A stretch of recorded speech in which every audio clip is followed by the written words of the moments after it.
Son-in-Law of Discord by Disney Fanatic 2364. Chapter 11. Bellatrix. Part 1 of 2. When Chrysalis first laid eyes on the royal larva with purple eyes, she was delighted to at last have an heir to ascend the throne when she was gone. She planned to train her daughter into becoming a great and powerful ruler that would lead the changelings into battle for Equestria. So she named her Bellatrix, meaning female warrior. She wanted her daughter to adore royal life and hence, spoiled her rotten. She even had a large room made for her and assigned several changelings to be her personal guards and valets. Whatever Bellatrix requested, it was hers.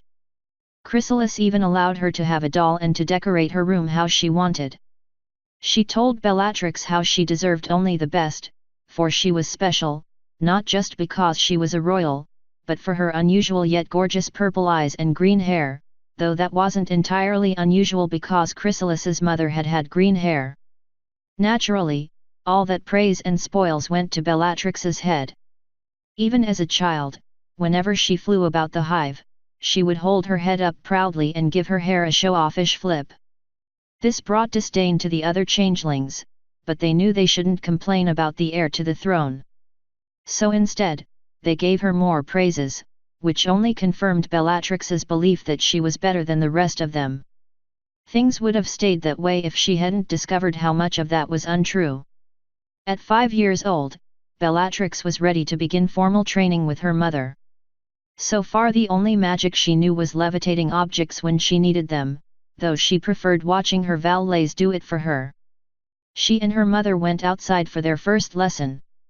"Now, Bellatrix," Chrysalis said as she paced in front of her daughter, "as you know, we changelings are capable of turning into any creature, with some limits, of course." "Like what?" Bellatrix snorted.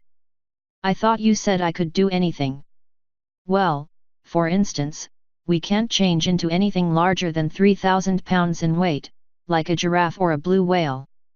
Besides, it would leave a mess, anyway.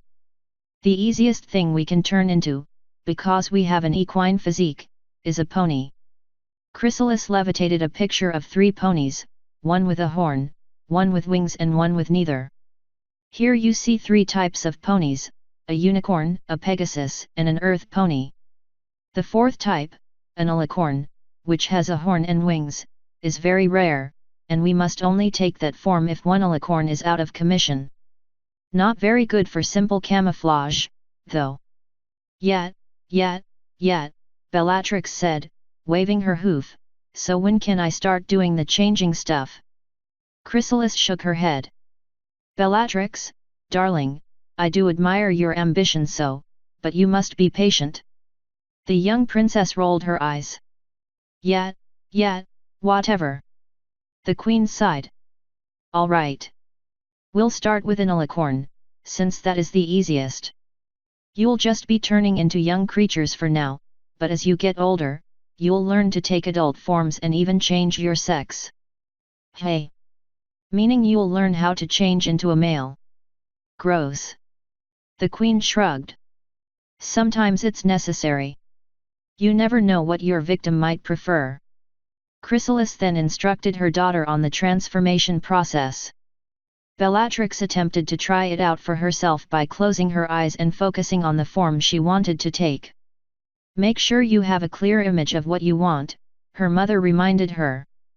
"Fur color, mane color, eye color, mane style, everything." "Okay, I got it," Bellatrix said with a nod. "Good. Now, imagine yourself taking that form." Bellatrix tightened her eyes and scrunched her nose as she concentrated. After about a minute, green flames surrounded her. She opened her eyes and looked down at her green hooves. "Hey!" she squealed. "I did it." But when she looked up, she saw her mother with her hoof to her face. "What?" Chrysalis summoned a mirror. Bellatrix had succeeded in changing her body, but her mane, wings, horn, tail, and eyes had not changed. "But I was concentrating really hard," she insisted. Chrysalis took a deep breath. "No matter. It was your first time. We'll try again. And this time, make sure you're focusing on your whole body and not just one part. They spent the rest of the day trying to get the alicorn disguise right, but no matter how many times Bellatrix tried, there would always be something off. After the third time, she had managed to change her mane and tail, but her wings, horn, and eyes still gave her away. Sometimes she'd get the horn right but not the wings, or get the eyes but not the tail. Over and over and over, all day long, and she still couldn't get the full disguise. By sunset, Bellatrix was panting after her 1000th try, her horn being the incriminating body part this time. Maybe I can wear a hat? She asked with a nervous smile. Chrysalis just scowled and shook her head. I'll keep trying, mother. The princess insisted. I'll do better tomorrow. But it took a month for Bellatrix to get the disguise right, no matter how late she stayed up practicing. When she finally did it, she had hoped her mother would shout for joy, but she only rolled her eyes, saying that it was about time.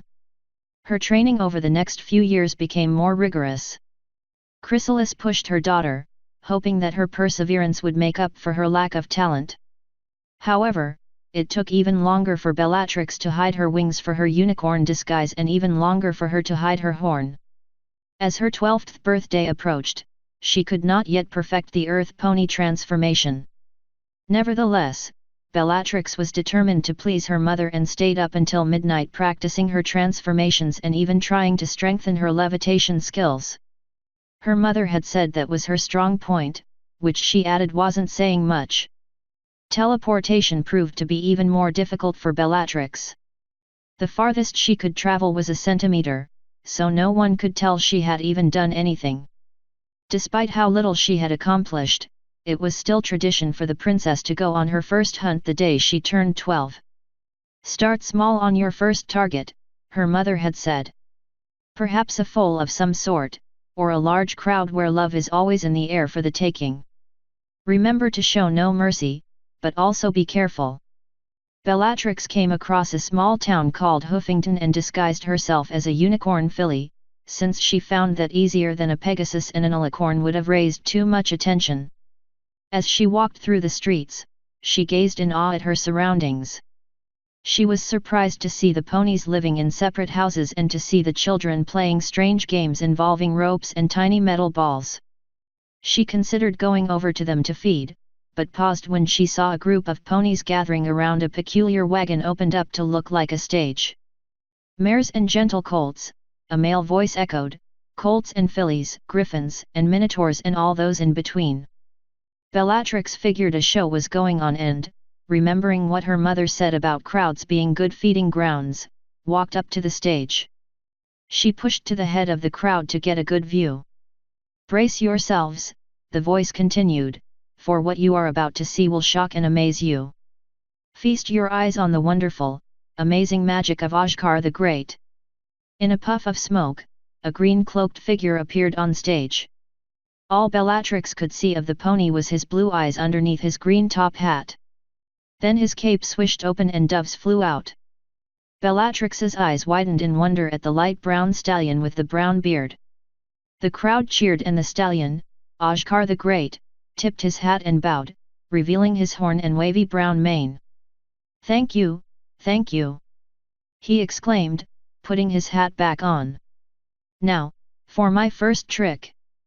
Bellatrix watched in amazement as the unicorn stallion made rabbits and birds appear and disappear, turned water into oil, and made sparkling lights called fireworks spring up behind him.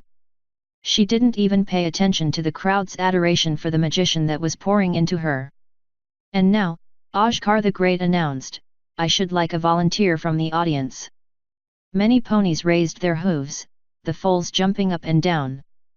Bellatrix, suddenly feeling a little shy, tried to shrink back into the crowd. Ajkar noticed her, however, and pointed to her. "How about you, little lady?" Bellatrix straightened up, glanced around and pointed to herself. "Me? Yes, you. Come up and join me." She grinned in excitement and raced up the steps. "Now what's your name, little filly?" She paused. Should she say her real name? Bellatrix. Bellatrix. Oscar said, tapping his chin. Unusual name, but I think it suits you. She blinked. Really? Of course. A pretty little filly like you deserves a pretty name. She couldn't help but blush. But wait. Oscar gasped. What? I think something's wrong with your ear. What? She exclaimed, putting her hooves to her ears. Let me see, he said, looking closely at her left ear. Ah, there's the problem. There's something stuck there. What? What is it? Why, it's a... He reached behind her ear and Bellatrix gasped at the black and white stick he pulled out. A magic wand. I didn't even see your horn glow. How'd you do that? He winked. A magician never reveals his secrets. Here, hold this for a second. Bellatrix couldn't help but squeal as she took the wand in her hoof. A large tank of water then appeared on stage. Now, mares and gentle colts. Oscar announced. I am going to chain myself with these. He summoned a pile of chains, and climb into the tank and try to escape before I run out of breath. The crowd and Bellatrix gasped in alarm. Oscar pulled her close. Now, Bellatrix, this is very important. When the curtain falls on the tank, I want you to count to 10 and then tap this wand on the tank 3 times and then say the word, abracadabra. Then I want you to lift the curtain off the tank. Got it? She nodded. I think so. Good. Then he began strapping the chains to himself and climbed into the tank. Wish me luck, folks. He took a deep breath and submerged as a red curtain suddenly covered the tank. Bellatrix nervously counted to 10, tapped the wand 3 times and said the magic word. Then her horn glowed as she tugged the curtain off the tank. Every pony gasped to see that only the chains remained. Then Oscar poofed on stage and the crowd erupted in applause. Bellatrix clapped her hooves together excitedly. That was incredible! She exclaimed. I've never seen such amazing magic as this. Oscar chuckled. Well, Bellatrix, any pony can do these things with the right amount of practice, and I couldn't have gotten out of there if it hadn't been for you. He lightly touched her chest. You've got the magician's gift. Her eyes flashed slightly at the thought. You really think so? I have a good feeling about it. Bellatrix looked down at the wand and handed it to him. He held up his hoof. Keep it, kid. A little something to get you started. In fact, he took off his hat and turned it inside out, transforming it into a pointed purple hat decorated in yellow and blue stars. Bellatrix bounced excitedly as the hat floated onto her head. Unfortunately, it was so big that it fell over her eyes. You'll grow into it, Oscar said, lifting the brim of her new hat. Then he turned back to the audience. Let's give a big hoof for Miss Bellatrix here. The ponies cheered and Bellatrix could literally feel their love transferring to her, but that wasn't what was making her heart pump. The applause, the praise, the cheers, they made her feel so important, so loved, so powerful. As she bowed, her hat fell off and she noticed a piece of paper inside. It was an autographed poster of Oscar the Great. She smiled up at the magician, who winked at her. Asterisk. When Bellatrix returned home that evening, Chrysalis was not only surprised to see a magician's hat on her daughter, but a giddy grin. Mother, it was amazing! The princess exclaimed. There was this magician, and he made all these things appear and disappear, and he made these things called fireworks, and he called me up on stage so I could help him escape this tank of water, and then he gave me this cool hat and wand and... What about your hunt? The queen interrupted. Did you drain any ponies of their love? Bellatrix blinked. Oh, right. The hunt. Well, I certainly got a lot of love when the ponies started cheering for me and shouting my name. Oh, mother. It felt so wonderful to be adored in such a way. But did you get enough to feed? Oh, I think so. Chrysalis's horn glowed as she looked her daughter over. Well, seems you've had a decent fill, anyway. Not entirely terrible for your first hunt. Next time, however, try something a little less artificial. Bellatrix frowned for a second but then brightened up.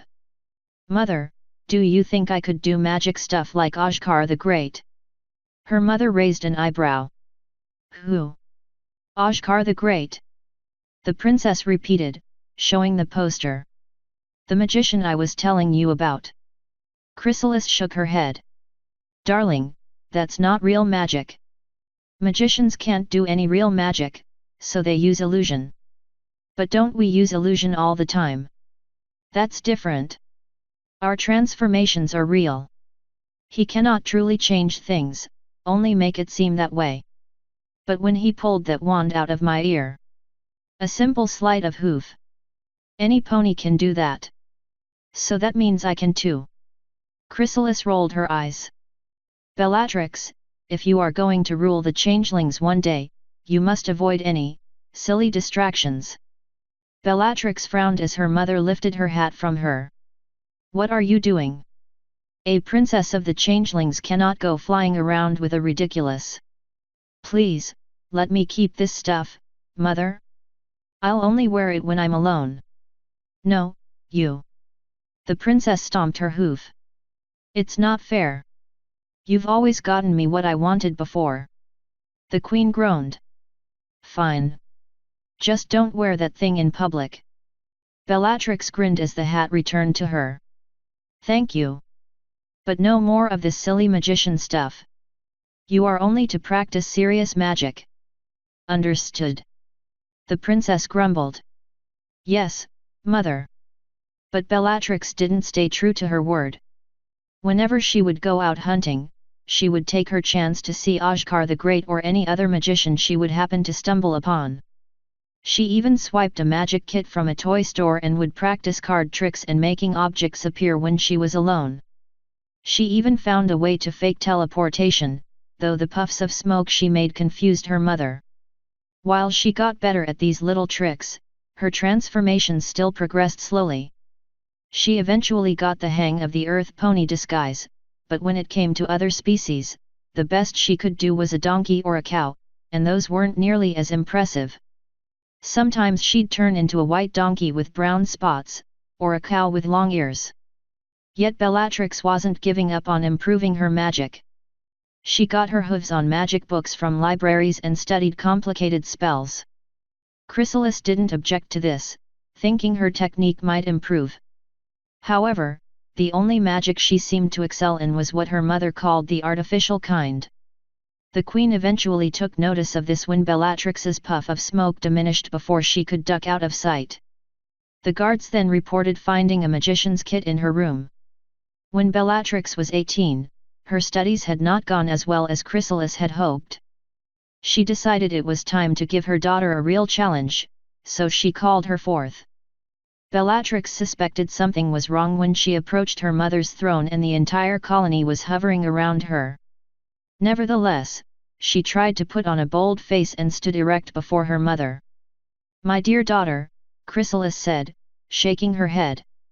"It has come to my attention that you are rather behind on your studies." "I've tried, mother." The princess insisted. "I practice every night." "Yes, I know." A pack of cards appeared between them. "I know how much you practice." "Mother, that's just a hobby and it's actually helped. You're wasting your time with this magician nonsense. You really think card tricks and plastic wands are going to get you power? But... Oh, Bellatrix, Bellatrix, Bellatrix," the queen said, shaking her head again. "You must understand. A ruler must be great. A ruler must be powerful."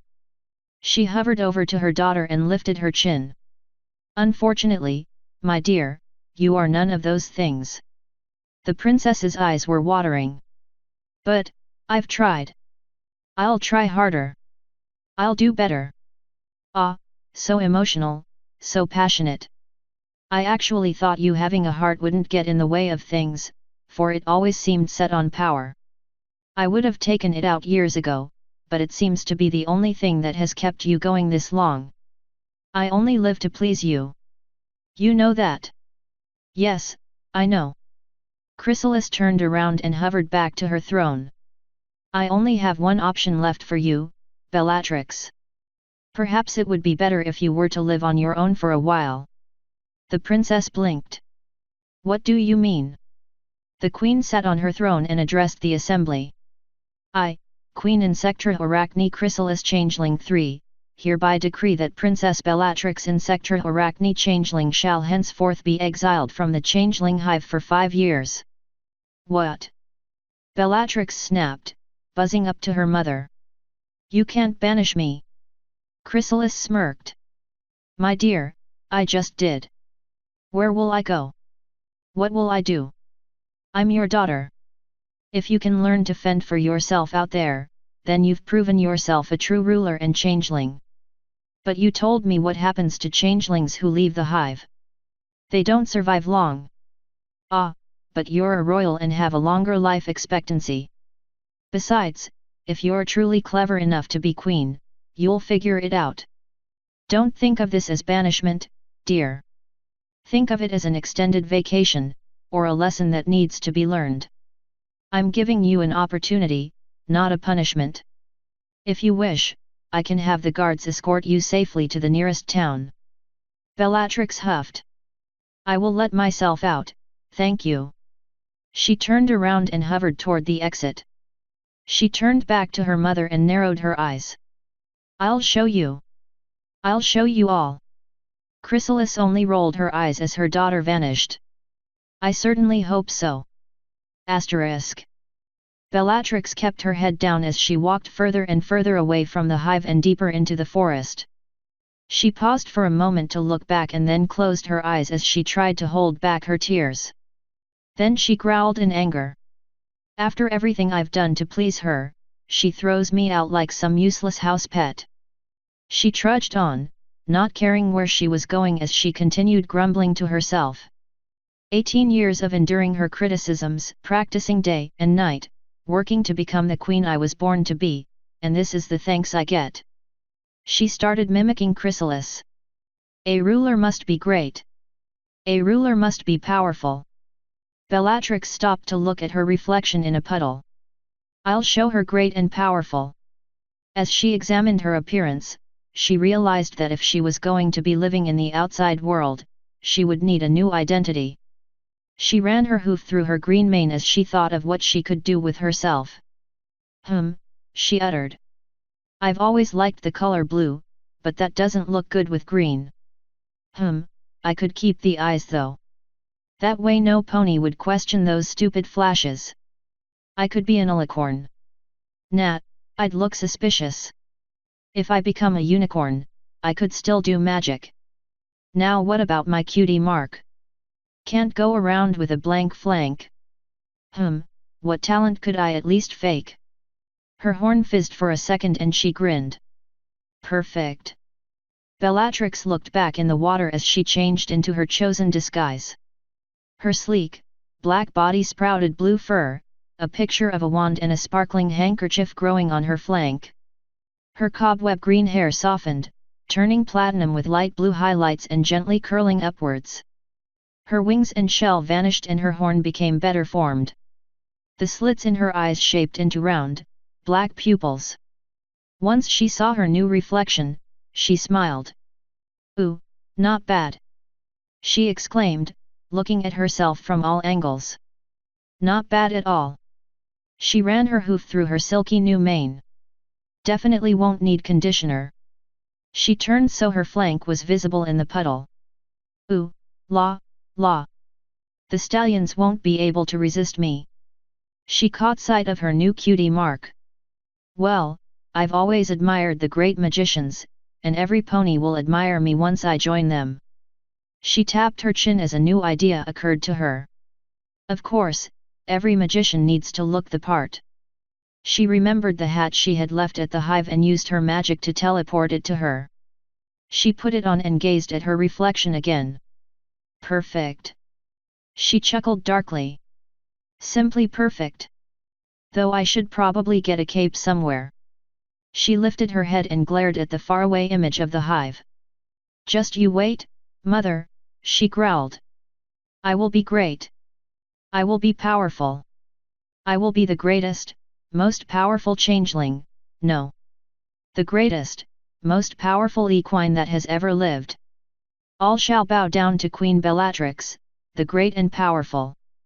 As she said this, she dramatically threw her front hooves into the air and, as a magical reaction, fireworks exploded behind her. But the fireworks suddenly fizzed and extinguished when the changeling's face scrunched in disgust. Black. That doesn't really fit, does it? She returned to her hooves and tapped her chin. Okay, okay. The great and powerful Bellatrix? Nah, too many syllables. This body doesn't even look like a Bellatrix. Something short, something snappy. Bella? No, sounds like a dumb vampire, though that would be appropriate, considering. Belle? Nah, too girly. Trix? That sounds like some cheap cereal. Trixie. She paused. Trixie. Her lips curled into an evil grin. The great and powerful Trixie. Hey. Has a nice ring to it. She turned back to the hive one last time. Her mother was right about one thing. This banishment wasn't a punishment. It was an opportunity. An opportunity to prove that she was a true changeling. You'll be sorry, mother. You'll be sorry you ever kicked your daughter out. She looked at the path ahead of her. Princess Bellatrix is gone. Long live the great and powerful Trixie. Asterisk. End of Part 1.